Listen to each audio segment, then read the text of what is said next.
When the enemy jets lit up the radar over Ellsworth Airfield, no one knew what to do except for one woman. Clara Vance, a soft-spoken radar technician, quietly stood up and walked out, revealing a past no one saw coming. What followed was a tale of hidden valor, shocking revelation, and a single woman rising from the shadows to become the last line of defense. You will never forget the name Clara Vance after this story. Welcome to Storytelling and Beyond. If you believe in stories of sacrifice, silent strength, and forgotten heroes, subscribe now to support our mission of bringing these tales to light. It was just another quiet Monday morning at Ellsworth Airfield, South Dakota. The planes were calm, wind brushing the dry grass across the runway. The humming of ground crews and the occasional rumble of jets filled the background as radar operators sipped their coffee and checked weather patterns. Nothing unusual. In the corner of the radar operations room sat Clara Vance. Mid-30s, faded brown jumpsuit, her ID badge clipped tightly, hair tied back in a neat bun. She rarely spoke unless asked. Most assumed she had once been part of Air Force support staff and got reassigned. No one really knew. She'd been stationed at Ellsworth for 4 years, always early, always precise, and always alone. Clara had that kind of presence that made her seem invisible, not ignored, but forgotten in the noise of daily routine. And she liked it that way. She worked quietly, monitoring systems and troubleshooting frequencies. She was so efficient that people joked the radar practically fixed itself when she was on shift. But at exactly 9:17 a.m., the calm shattered. A sudden pulse hit the radar array. At first, it looked like static. Then more pings. Unidentified aircraft, fast-moving, low altitude, sweeping in from the northwest quadrant. Not one.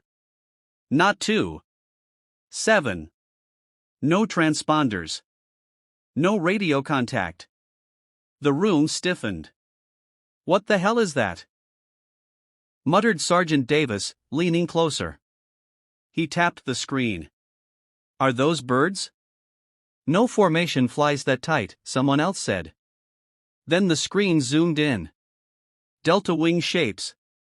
Jet propulsion signatures. Enemy aircraft. Alarms blared across the base.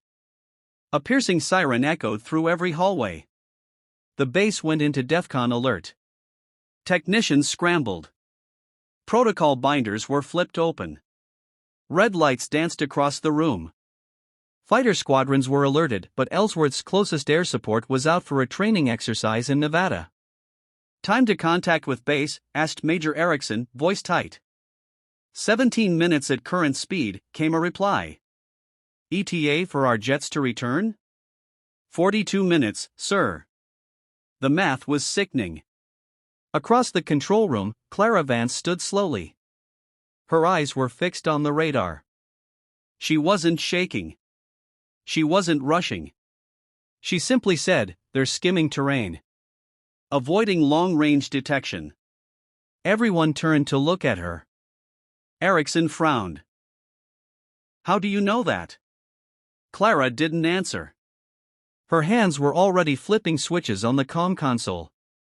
She magnified the radar feed, isolating pulse signatures. It's a pincer pattern. They'll split into 2 attack paths, one toward the control tower, one toward the southern hangars. She spoke like someone who'd lived this before. Who trained you in aerial threat protocols? Asked a young airman, bewildered. Clara ignored him. She looked at the time. 16 minutes left. Her face was unreadable, but something behind her eyes burned. Something old. Something buried. Then she said, almost to herself, it's happening again. She turned and walked out of the operations room. No orders. No clearance. She just left. Vance. Where are you going? Barked Erickson. She didn't stop. Outside, base activity had shifted into overdrive. Trucks were blocking key roads. Air raid drills had begun. People ran toward bunkers. But Clara didn't run. She walked calmly, purposefully, across the tarmac toward a rusted side gate that hadn't been opened in years. Security ignored her. No one thought twice. She was Clara. The tech girl. But just beyond that gate, hidden behind a row of fuel silos and forgotten hangars, sat a sealed metal building with blacked-out windows and warning signs worn by time. She typed a code into the keypad. The door clicked open. Inside, dust danced in beams of light cutting through roof cracks. And there, under canvas tarps, was a jet unlike anything else on base, sleek, black, brutal. Its tail fin barely visible through the dust bore a forgotten name. X-09 Valkyrie. Clara pulled open a locker to the side. Inside it hung a flight suit, oxygen mask, and helmet. The badge stitched into the chest said what no one at Ellsworth ever imagined. Vance redhawktwo. And just like that, the woman they'd overlooked for years stepped into her forgotten legacy. She wasn't just a technician. She was a legend. Presumed dead in 2011. And she was about to fly again. They thought she was just a background name on the base roster. But Clara Vance didn't just work on radar, she was the radar, the mission, the final barrier between chaos and safety. When everyone was running for cover, she walked into the shadows of a sealed hangar, revealing a past buried in black ink and silence. What she unlocked wasn't just a jet, it was a promise made long ago, now ready to be fulfilled. Welcome back to Storytelling and Beyond. For more unforgettable stories of unsung heroes, hidden legacies, and last stands, subscribe now and be part of honoring the silent warriors history forgets too quickly. The hangar was choked with dust and silence, like a tomb. Clara stepped in and let the heavy door creak closed behind her. The air was dry, stale with time. Her boots echoed softly against the concrete floor as she walked past long-abandoned crates and rust-streaked fuel drums. Then she stopped in front of it. X-09 Valkyrie. The experimental aircraft that vanished from official logs in 2012. A fifth-generation interceptor with vertical stealth design, shockwave acceleration, and active adaptive camo that was never deployed beyond classified simulations. It was supposed to be the future until a mission called Night Rain ended in silence and scattered graves. The squadron was disbanded. The files sealed. And Red Hawk Squadron, legendary, elite, unspeakably secret, was declared lost. All dead. But one hadn't died. She just disappeared. Clara moved to the locker along the hangar wall. Its metal was icy to the touch despite the sun-baked morning outside. She opened it slowly. Inside hung her flight suit. Still perfectly folded. Still carrying the weight of yesterday's ghosts. Name tag, Vance. Call sign, redhawktwo. She reached in and ran her hand over the shoulder patch, the talon-gripped red lightning bolt with wings, the Red Hawk emblem. Her breath caught. For a moment, she wasn't in the hangar anymore. She was back in that cockpit over the Indian Ocean, her squad leader screaming "Break right! Break right!" as the radar blinked with swarming dots. She remembered fire. Spinning. The ocean rising like a wall. And then darkness. Followed by silence. And then Ellsworth. A new identity. A quiet job. A fake death she agreed to for the sake of national security. But today the mission was back. The threat wasn't theoretical. It was real. And her base, her home, was in the crosshairs. Clara suited up, her fingers steady. Oxygen harness clipped. Helmet locked. Every movement was second nature. It felt like no time had passed, though it had been 14 years since she'd touched a flight stick. She climbed into the Valkyrie's cockpit and activated the auxiliary power unit. The systems flickered old, but not dead. They recognized her. Biometric match confirmed. HUD engaged. Weapons system online. She flipped open the comms toggle, locked into base control frequency. The channel was chaos, calls for evac, command trying to coordinate remote intercept, confusion everywhere. Then came the voice from the Valkyrie. Control, this is redhawktwo. X-09 Valkyrie prepped and ready. Engaging intercept course now. Authorization override Vance Sierra Echo 9. Silence. The control room, hundreds of yards away, froze. Say again? Identify, someone asked. This is redhawktwo. Repeat, redhawktwo. Tell Colonel Myers. I'm wheels up in 60 seconds. In the radar ops room, Colonel Samuel Myers dropped his coffee. For a second, he couldn't breathe. No, he whispered. It can't be. But it was her. The woman he had trained. The woman who'd disappeared during night rain. The one the department buried. He remembered telling her, if you survive, don't come back. Stay hidden. The world can't know. But Clara was never good at sitting back while others bled. Outside, the old hangar ceiling split open on command, a long-forgotten mechanism grinding to life. Dust and rust scattered into the light. And then a roar. Not like the others. Not military stock. It was the Valkyrie, rising like a ghost from the grave. Clara throttled forward and broke from the hangar in a streak of black and silver. She didn't need air traffic control. She was redhawktwo. The jet climbed sharply, breaking into the clouds like a dagger thrown by history itself. Colonel Myers watched the blip on the radar screen. It was moving fast. Too fast. God help us, he muttered. She's really back. And somewhere out there, 7 enemy fighters were about to learn that some legends don't die, they just wait for the sky to need them again. As the blip of the Valkyrie rose on the radar screens, silence fell across Ellsworth. Command had no authority over what was happening anymore. Because redhawktwo was airborne, and the moment her afterburners lit the sky, the base knew someone had just decided to fight alone. What happened next would become the stuff of whispers, unfiled reports, and medals never awarded. This is storytelling and beyond. If stories of unsung courage and legacy brought back to life inspire you, subscribe now, because some heroes don't wear capes, they fly when everyone else runs. The skies over South Dakota were no longer quiet. The serene plains below, stitched with farms and missile silos, were now the backdrop for a rising storm. Clara Vance, redhawktwo, had cleared the southern perimeter and was climbing through 22,000 feet, her hands locked on the throttle. The X-09 Valkyrie purred beneath her, a prototype jet with tech years ahead of its time. Though shelved in 2012, it still had one unmatched gift, a pilot who knew it better than anyone alive. Up ahead, 7 enemy aircraft formed a lethal spearhead, converging toward the base in 2 waves. Standard interception patterns. Clara had seen them 100 times, only this time, she wasn't watching from radar. She was in it. She was the radar. She was the blade. Control, target acquisition confirmed. Engaging now, she said calmly. No one replied. They didn't need to. She nosed the Valkyrie downward in a high-velocity dive, angle sharp, G-forces pressing against her chest. She locked onto the trailing enemy fighter, May-class, but heavily modified. They weren't amateurs. Whoever they were, they had studied American air defense routes. But they hadn't studied her. Target lock.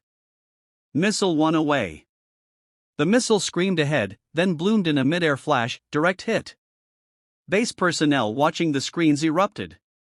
1 bogey down. But Clara didn't celebrate. She was already twisting through the clouds, forcing the remaining 6 to scatter. Their formation was broken, just like she'd planned. The Valkyrie's cloaking array kicked in briefly, bending radar signatures.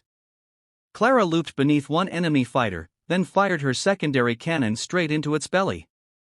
Metal fragments exploded across the sky. 2 down. Who is that pilot? One of the junior officers at command gasped. Colonel Myers didn't answer. His jaw was clenched. That's someone who buried their past and remembered it only when we needed it most. But the dogfight wasn't one-sided. The enemies had newer radar jammers. One of them locked onto Clara's position, tailing her tight. Beep. Missile lock warning. Clara yanked the Valkyrie into a tight corkscrew spiral, impossible in standard jets. Her vision blurred. Red danced at the edge of her eyes. She was testing the very edge of what the human body could endure. Still, the missile came closer. She deployed a flare cluster and cut power momentarily, stalling just long enough for the missile to overshoot. Then she fired upward, behind the surprised attacker, and let loose a short-range burst. 3 down. But it wasn't enough. There were still 4 more, and they were adjusting. Clara's left engine took a grazing hit and alarm flashed. Engine integrity 72%. Stabilizer compromised. Still she fought. On the ground, command had begun broadcasting warnings to nearby civilian zones, even preparing evacuation protocols for the base. The jets from Nevada were still 22 minutes out. Clara was their only chance. She climbed again, altitude 33,000 feet, coaxing 2 enemy fighters to chase her. Her goal wasn't to win, it was to buy time. In her mind, she heard it again, her squad leader's final words from Night Rain. If they catch you, make the sky your coffin before your secret dies. Clara led the 2 jets toward the northern ridge, where rocky cliffs split the sky like blades. The Valkyrie twisted between canyon walls, luring them in. The lead fighter tried to follow, too confident. Too fast. It clipped a ridge edge and erupted in fire. 4 down. The second pulled back, but Clara looped up behind it and fired her final missile. 5. Then it happened. A second missile struck her tail. The Valkyrie screamed as it lost pressure. Smoke filled the cockpit. Her oxygen dipped. "Control," she whispered. "This is redhawktwo, mission nearly complete." 1 left. On radar, the blip known as X-09 began to descend. Slowly. The last enemy aircraft broke off and fled east, now alone, exposed, mission compromised. The skies were clear. In the radar room, everyone stood frozen. "Do we have a visual?" asked one officer. No one responded. The last transmission from Clara Vance echoed softly. "Tell Myers I came home." Her signal faded from radar. But somewhere out there, beneath the veil of clouds and the thunder of dying engines, a forgotten pilot had traded her life for silence, so that others could live in peace. 3 days after the skies over Ellsworth fell silent, a single name began to echo through the base, one that had been erased from official records and spoken only in classified whispers. Clara Vance. The technician nobody knew was the last fighter pilot who saved them all. But there was no headline, no interview, no medal ceremony. Just silence. And a folded flag. Because some heroes don't return for applause, they return to finish what history never acknowledged. You're watching Storytelling and Beyond. If you believe real strength lies in forgotten legacies and unshakable courage, subscribe now and help us keep their stories alive. A cold wind swept across the Ellsworth Airfield tarmac as a modest gathering stood assembled near the flight line. No band played. No press arrived. Only a quiet honor guard stood by a simple podium, flanked by the American flag and the symbol of the now-defunct Red Hawk Squadron. Colonel Samuel Myers stared straight ahead, hat tucked under his arm, his jaw trembling slightly. In his hands, he held a folded flag, recently recovered from a search team near the northern ridge, where twisted wreckage and torn metal bore the final evidence of a forgotten aircraft that shouldn't have existed anymore. The X-09 Valkyrie was found charred and buried in a crag. No pilot was recovered. But among the ashes, search crews discovered a scorched but intact flight helmet. Inside the lining, 3 letters remained clear beneath the soot. RHT, redhawktwo. The silence at the ceremony was deafening. Clara's name had never appeared in active duty rosters for the last 14 years. To most, she was a maintenance tech. But that morning, as classified files were quietly reopened, higher-ups in the Department of Defense began to understand what had happened.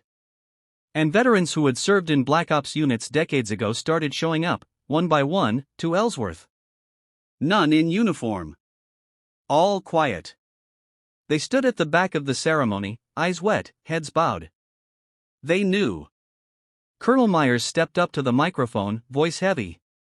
Clara Vance never asked to be remembered. In fact, she asked not to be. He paused, glancing at the folded flag in his hands. But when danger came again, she didn't hesitate. She chose to reveal a truth she had kept buried. She got in a jet built to be a ghost, and flew into the fire. Alone. Unasked. Unseen. He cleared his throat and looked out over the base personnel. Before she left us, she told me to remember one thing. That we're not heroes because we survive, we're heroes because we choose to fight, even when no one remembers our names. The crowd was still. A few officers wiped their eyes. Across the field, the old hangar where the Valkyrie had been hidden was locked again. But inside, a note had been found, handwritten, and left in the old locker. I died once already. The world didn't notice. But I came back because I saw the same threat rising again. If this is the end, then let it be on my terms. Not with glory. Not with applause. Just with purpose. CV. Later that week, in a private ceremony with no cameras, the Department of Defense approved a special classified commendation to be placed under lock and key, the Iron Star of Unnamed Valor, reserved for missions never to be publicly acknowledged. And under the radar tower, recently rebuilt after the attack, a small plaque was bolted into the concrete foundation. It bore no name. Just a symbol, a hawk in mid-dive, wings flared.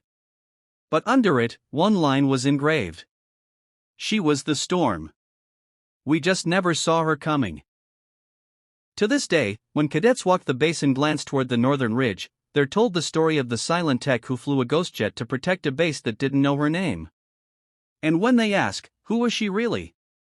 Old veterans just smile and say, she was redhawktwo. Storytelling and beyond. Subscribe now for more stories of hidden courage, forgotten heroes, and the legacies that live on not in headlines, but in hearts.